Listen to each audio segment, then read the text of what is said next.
Welcome to another episode of The Brand Called You, a podcast and podcast show that brings you leadership lessons, knowledge, experience, and wisdom from thousands of successful individuals from around the world.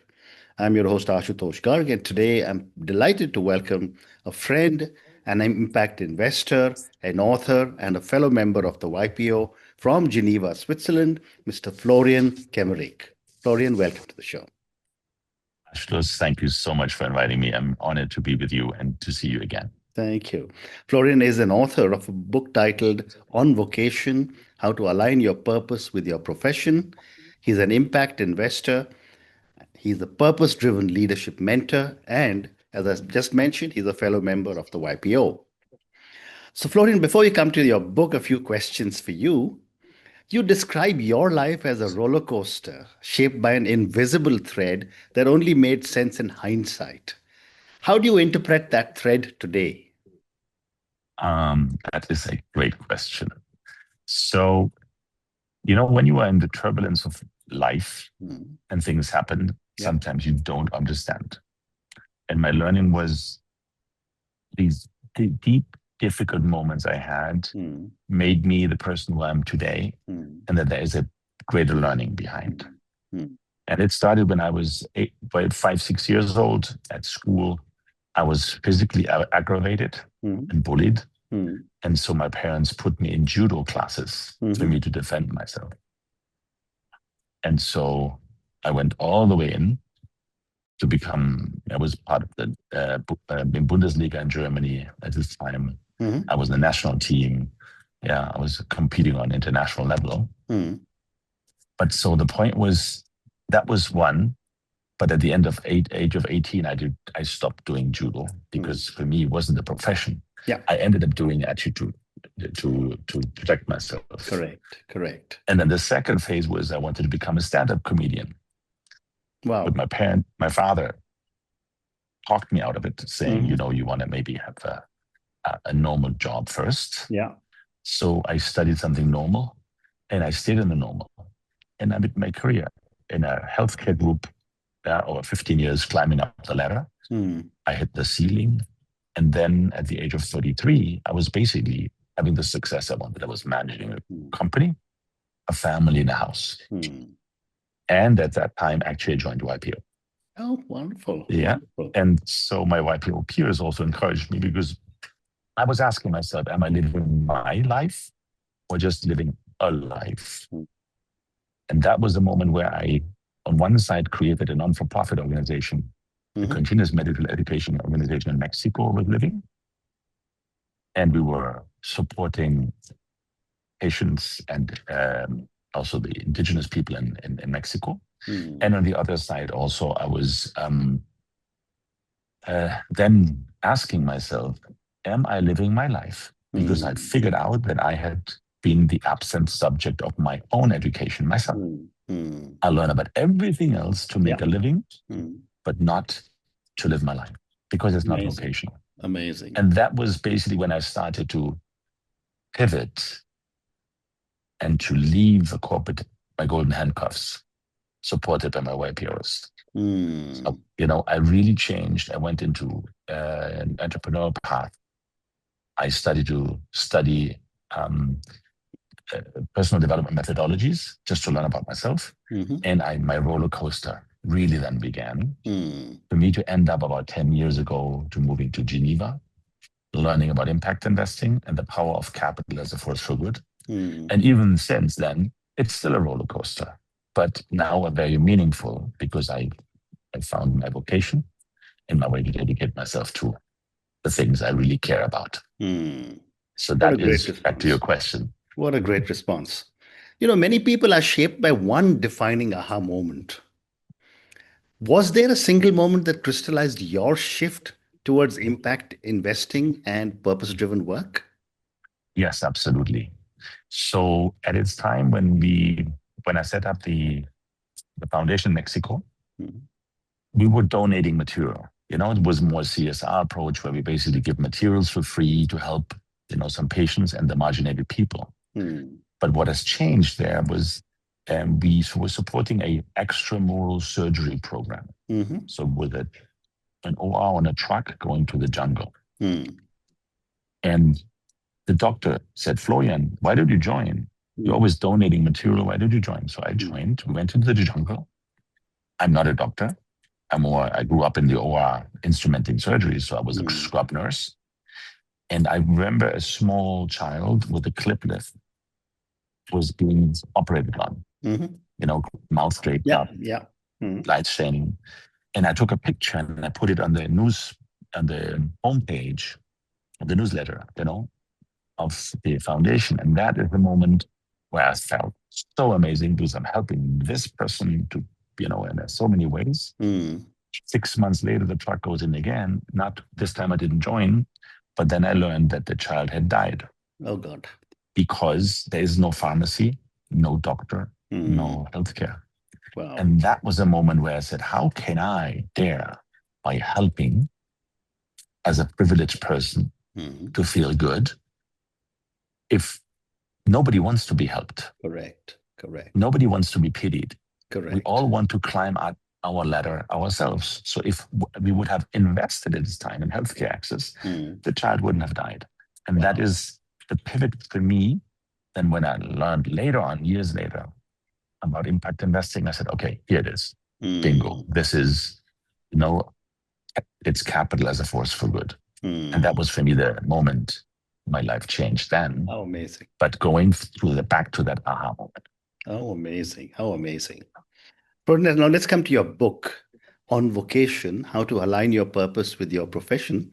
And before I ask you a question, I'm going to ask all our viewers and listeners to go and check out Mr. Florian Kemmerich's book. I'm going to order my copy. Check it out because I believe it's a great book. So, Florian, tell me about your book. What was the purpose of writing it?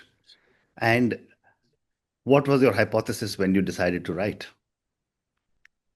So, Ashutosh, I mean, you are an accomplished author. Yeah. And congratulations on your 10th book. Just having it, really amazing. Thank you. But Ashutosh, so I never thought about becoming a writer. I'm more empirical. Yeah, I've been in business, I've been supporting these things. But over the years, specifically in YPO, a lot of people have come to me saying, Florian, you do impact. How can I do impact? And I ask them, okay, what's your vocation? And people generally do not know or do not remember, because it's when in young years you have these dreams of, contributing to the world, not just having a job. And so I helped them and gave them tools for them to find their vocation. Once the vocation is then a step to go into the next, a step of understanding what you can do with it, then which sectors are there, and then do kind of a business plan. And develop 7 steps to help people to basically find their vocation. I call it vocating. Correct. If you vocate, you dedicate yourself professionally to your vocation. And these people then asked me, Florian, you need to write it down. And I said, what do you mean with writing down? Like, you need to write a book. And I said, I don't know how to write a book. But I started out of comfort to write it. And when I was writing it, I really enjoyed it because I was going through my life, as you say, helicopter view again. Correct. And a lot of things, the visible thread was really enjoying it. And the book has 3 components. One is my own rollercoaster life. The second is the science of vocating, because I studied some of the things on my path to find myself. And then the 7 steps. So when I finished the book, I did not know how to publish. And some people say, yeah, you can have a ghostwriter and hire a company. I said, no, I have my book already. Others said, yeah, you can self-publish on Amazon. And I said, there should be a way that an editorial might like my book. Correct. So I Googled the editorial. And I said, which is the best academic and teaching book publishing house? And it said Routledge, UK, US. So I went on LinkedIn, a Routledge editor, a name pops up, and I said, hi, my name is Florian, I have a book. They liked it. And 6 months later, after 3 proofreadings, my book was published. So I'm out there since 8 weeks. It's new for me, out of my comfort zone. I was really worried about what people might say, once you have the reviews. And even the reviews, I got them in the last 3 weeks, coming in reviews. they're really under my skin. So I'm blessed How amazing. on that How journey. amazing. How amazing. Congratulations. You Thank also you. say purpose evolves as we do. How should one revisit or reevaluate our purpose over time? It's a great question. So normally when when we are at the age of 4 to 8 or 10, we have these dreams to do something to contribute to the world. And that's where actually you can build from if you don't know what your vocation might be. Yeah. But one thing is very clear. We all want to make a contribution. Correct. We want to make a difference in the world. Because if we don't have a purpose, there is no future. There are even studies, which I also cite a little bit, that a soulless or purposeless person will eventually die. Yeah. And even societies also, there was Calhoun did some studies in 1965 with mice, but and it was clear that even though we have abundance of everything, at the end they would killing each other. Yeah. So therefore, it's important to have a purpose, but you choose. It's your choice. Nobody should tell you what to do. You need to figure that out. But over time, it can evolve, and you can have phases. I have this vocation now. I have concluded this. Maybe I dedicate that one. Yeah, and it can be kids, a family. It can be a job. It can be something. But at the end, the intention is if you have your North Star, your beacon of light, which guides you to your purpose. Yeah. Clear? The meaning of life is very different, even though it's hard and you go through difficult phases and you have anxieties or worries. It's all worth going through. And that's why I'm just calling it purpose is not something you find. Purpose is something you build. Amazing. And what misconceptions would people have about purpose that you want to correct in your book? Yes, it's a great question. The fundamental flaw is psychology of humans. Because we are born very fragile and vulnerable. We would not be able to survive if there wouldn't be parents or people around us to make it. So this is because of that, we try to basically first sustain life and make a living because we're vulnerable. So that leads, first to make money. Oh, and now I've made money. Now I want to give back. And that's a fundamental flaw. It shouldn't be first this, then that. Yeah. It should be both at the same time. And this is how I reframe to vocate. Vocating means that you actually create your dream, because usually you have parents like me telling you, I know you, this is what you love. Yeah, this is the purpose you have, but you need to make a living. So let that aside and dedicate yourself just to have a real job. And then in the future, you can do your purpose. And that is a fundamental flaw, because that prohibits us to really realize our life and live the life that we want. And that's something I want to correct. The message is there. Start vocating. Don't take your noise. And at the end, your life shouldn't just be reactive. It should be you creating and dedicating and you creating and living the life you want to live. What a great response. Florian, your theory of change, STEP, invites individuals to think in systems. How can ordinary professionals learn to think systematically? Beautiful question, Ashutosh. So the thing is actually, you need to put yourself in the shoes of others. Because primarily you look for yourself, that you are happy, that you have enough, that abundance is given to you, But once you put yourself into a view of the planet, a view of people, humanity, it could be a family, it can also be a community, it doesn't, the scale is not important. It's important that you change your point of view and saying, okay, if I look at a problem of society, how can I contribute to change that problem? Therefore, you have a systemic view, not just an isolated view, because it's not about only saying this is me and this is my family and this is my patrimony wealth. But you say, okay, we live in a community. What can I contribute to having a clean air? having a good education, having great neighbors, having an infrastructure on a livelihood. And that is basically my invitation for people to have a view around it, to contribute, not just to individually succeed. Well said. You also say, think big for them instead of you. And this is a very powerful line. Why is focusing on others essential for vocation? Yes, it ties back. I had this trauma myself in the jungle in Mexico, understanding that I am there for a selfish reason because I want to shine and help and feel good that I'm giving back. But I put myself in the shoes of the others. Yeah, and there's a fine line because you do something because you want to make a difference in the world. Correct. So there is an ego component in it, which is fine up to a certain moment. Right. But at the end, if you want to solve a problem, it shouldn't be solving your problem. It should be solving a problem for others.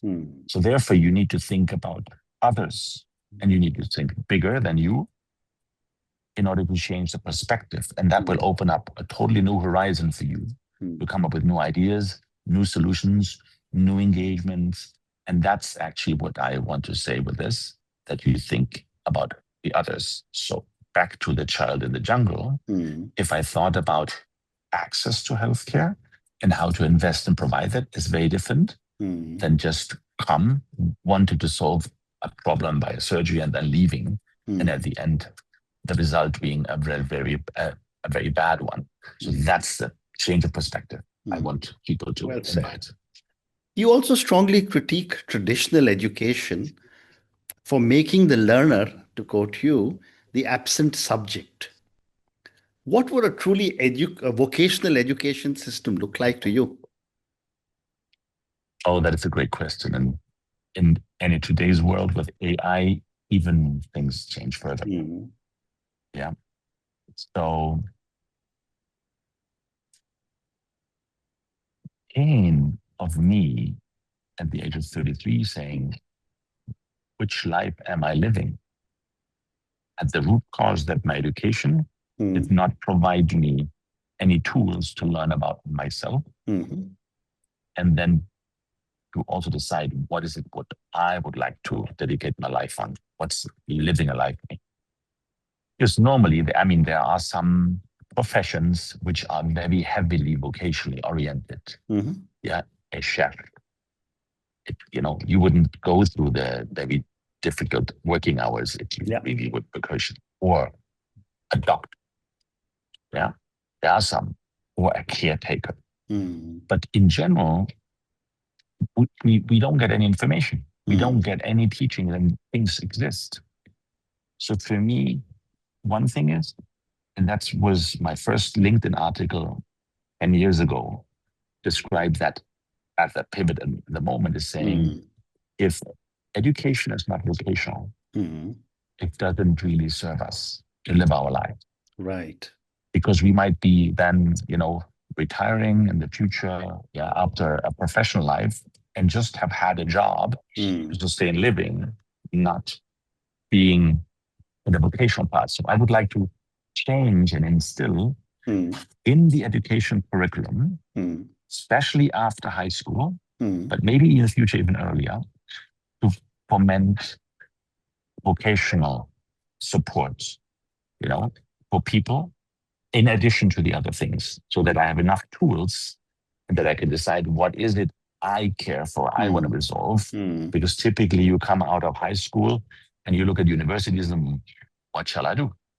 Correct. Yeah, there are some orientations on skills of a job, not necessarily for you to dare to live your dream of how to contribute to the world. And that's I would like to change. And now with technology, that even goes further with AI. If you're in the AI world, you want to compete on knowledge with AI, you will lose. Yeah, just translation and tasks, AI would do much faster. Service is a lot of. Yeah. But if you leverage AI because you're in your zone, because you want to resolve something and therefore you need to innovate. That is actually potentially much faster. So in the AI area today, it is much more important that we include a vocational education component for people to really thrive. And if not, and because you see the statistics of mental health, people being, dependent on the screen to get the dopamine shots and not doing anything, not creating anything, there's no incremental benefit other than being glued to the screen. And that's where I also invite to change the perspective, use AI, use technology for you to actually vocate and make a difference in the world. Well said. You also emphasize aligning one's vocation with the Sustainable Development Goals of the United Nations. Why is this alignment essential for today's professionals? When the Sustainable Development Goals came up, for me, they were beautiful because you could identify and understand what you might actually be, what you could resolve for. Absolutely. So if you identify your vocation, you then use the SDGs to actually see how can a vocation become a theory of change? What can I solve for? And that's the beauty of, because they're well thought through, with these 17 SDGs, and each of them give its own world of possibilities of how you actually can contribute to the world. And that's why I invite people to use the SDGs as an inspiration to say, I have a vocation, and now how can I, from a vocation, develop a theory of change by looking at the SDGs, to then thereafter, of course, look at sectors or communities to participate in. That's the beauty of the SDGs. That's why they are so inspiring and essential. Essential for a lot of people to help. Absolutely right. Time for two more questions for you, Florian. You argue that helping can sometimes unintentionally harm. How should people rethink charity, philanthropy, and impact? It's a great question. And I also had to learn, because in the book, I cite a famous saying, give a person a fish, teach a person how to fish instead. And I was saying, don't do that. You should actually invest in its fishing business, because that was my learning in the jungle. You should have invested in healthcare access.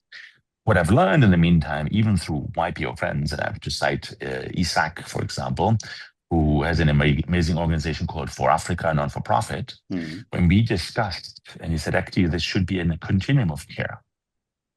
So sometimes you have to sustain life, therefore you need to give the fish. Then you have to make sure that people get the tools, with the education that's teaching how to fish, but it has to include then investing in this fishing business. And that's the learning I had over the years, to really adjust. So my understanding also means you need philanthropy and you need for-profit. But my actual work also now with Human Planet today, my company, my partners, is actually we work in the zones, the shades of gray between non-for-profit and for-profit. And that is the part where you can use non-for-profit capital or money also to de-risk for-profit investments lended to structures. So that means that you would have more money flowing into an intention and solving something of the world at a normal return, because the risk is lower, but you need to have philanthropy on the other side in order to do so.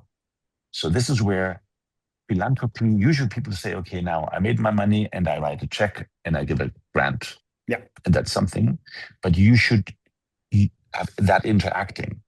It is the continuum of care which is important, rather than just saying philanthropy is philanthropy and I'm fine with that and I feel good about it, because it's not about you helping. It's about you triggering change, being catalytic for the sake of other people worldwide. Wow. And my last question for you, Florian. If a viewer or a listener feels lost today, dissatisfied with work, unsure of their path, what is the first step you would urge them to take? Oh, that is a great question. And I've been there so many times in my life. Absolutely. We all have. Yes, you need to cut out the noise first. Because anxiety is you might be stuck in the past and frustrated. You might be focusing on the future and have anxiety, but you want to cut out the noise. And to cut out the noise, you need to go inside of you. Correct. And going inside of you, there are different tools. You can do this through meditation. And I was very bad at meditating. I really had to learn how to meditate. And I did a lot of guided meditation. I use a platform like, for example, Insight Timer, where you have many practitioners and you can choose the language you want, the topic. Yeah, you can do this by doing sports. You can do this by going somewhere else where there's no noise. Correct.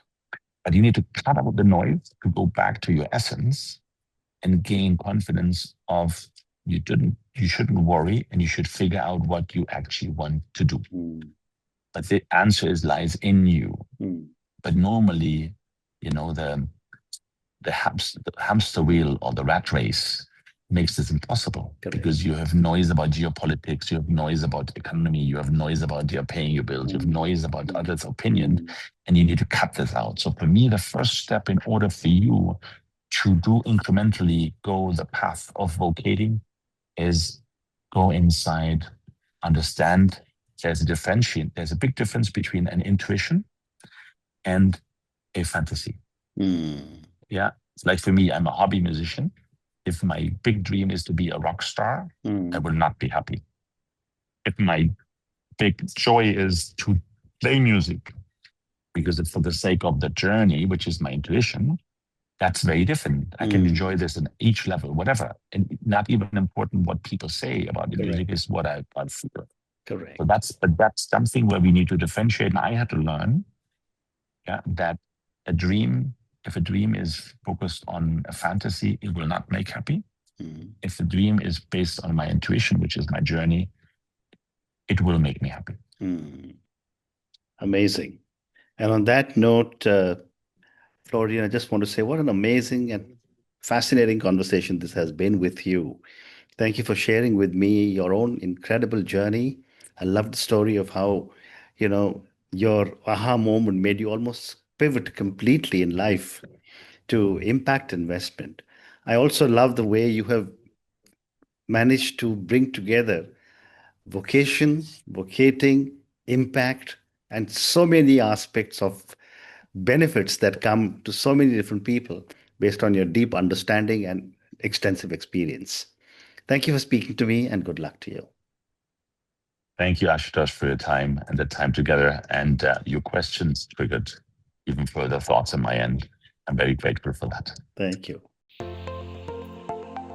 Thank you for listening to the Brand Called You videocast and podcast, a platform that brings you knowledge, experience, and wisdom of hundreds of successful individuals from around the world.